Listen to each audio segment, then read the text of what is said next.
Assalamualaikum warahmatullahi wabarakatuh. Perkenalkan, nama saya Aditya Bagus Pratama.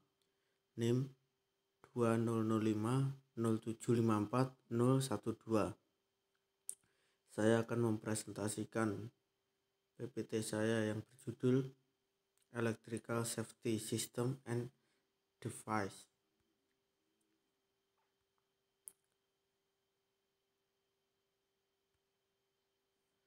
Tujuan dari Electrical Safety System and Device adalah untuk melindungi tenaga kerja atau orang dalam melaksanakan tugas-tugas atau adanya tegangan listrik di sekitarnya, baik dalam bentuk instalasi maupun jaringan.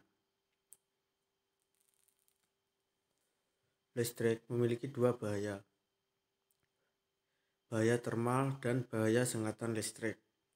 Bahaya termal terjadi jika listrik terlalu panas, sedangkan bahaya sengatan listrik terjadi ketika arus listrik melewati seseorang. Kedua bahaya telah saya diskusikan.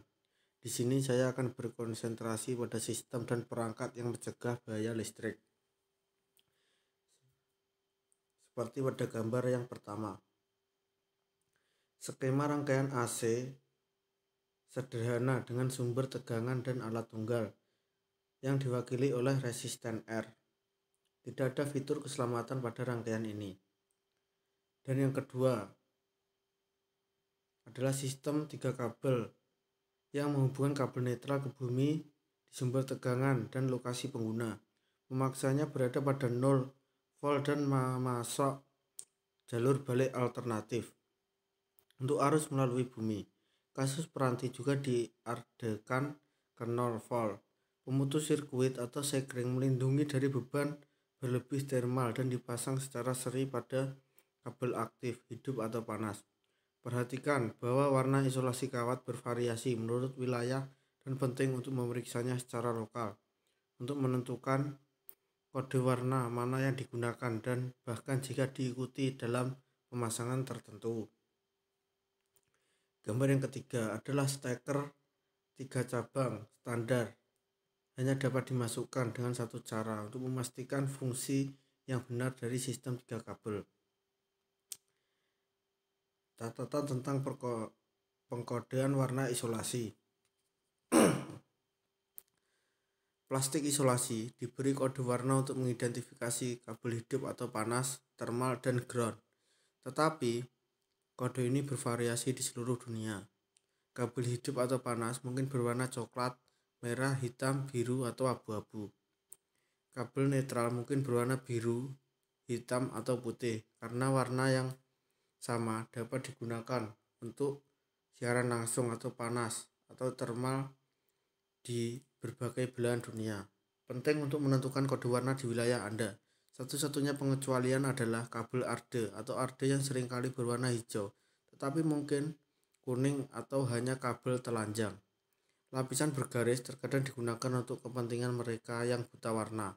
Sistem 3 kabel menggantikan sistem 2 kabel yang lama yang tidak memiliki kabel ARDE.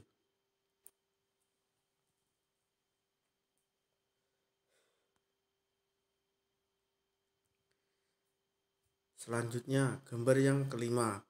Arus AC dapat menyebabkan GGL pada casing alat. Tegangannya bisa cukup besar untuk menyebabkan guncangan. Jika casing di-ARDE, GGL yang diinduksi disimpan mendekati 0. Induksi elektromagnetik menyebabkan masalah yang lebih halus yang diselesaikan dengan membumikan casing.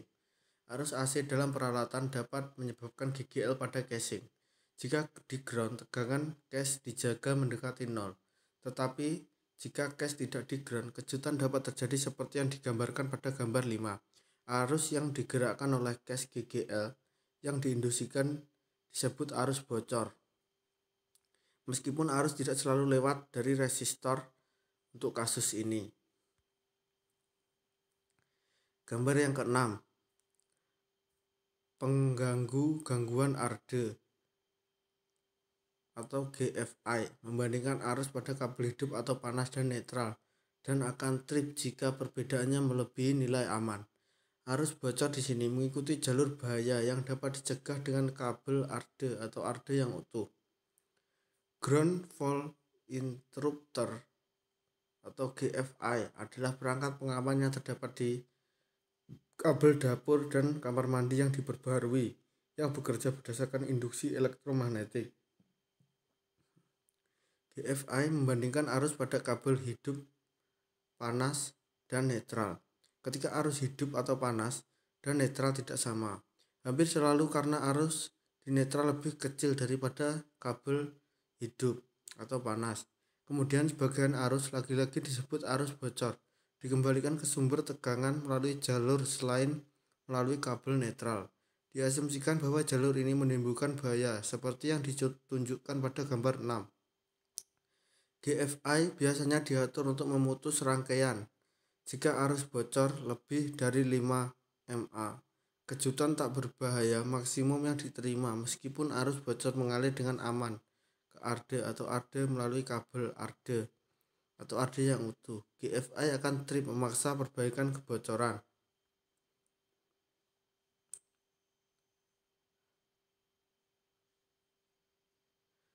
Selanjutnya kita lihat pada gambar 8. Trafo isolasi yang menempatkan resistensi besar antara sumber tegangan asli dan perangkat, mencegah rangkaian lengkap di antara keduanya. Alat pengaman berbasis induksi lainnya adalah trafo isolasi. Ditunjukkan pada gambar 8, kebanyakan trafo isolasi memiliki tegangan input dan output yang sama. Fungsinya untuk meletakkan resistensi yang besar antara sumber tegangan asli dan perangkat yang dioperasikan. Ini mencegah sirkuit lengkap di antara mereka. Bahkan dalam keadaan yang ditunjukkan, ada sirkuit lengkap melalui alat, tetapi tidak ada rangkaian lengkap untuk arus mengalir melalui orang yang digambar, yang hanya menyentuh salah satu kabel keluaran transformator, dan tidak ada kabel keluaran yang dibumikan. Peranti isolasi dari sumber tegangan asli dengan bahan resistensi yang tinggi antara kumparan trafo, maka dinamakan trafo isolasi. Agar arus mengalir melalui orang, ia harus melewati material resistensi tinggi antara kumparan, melalui kabel, orang, dan kembali melalui bumi sampai jalur dengan resistensi besar sehingga arus dapat diabaikan.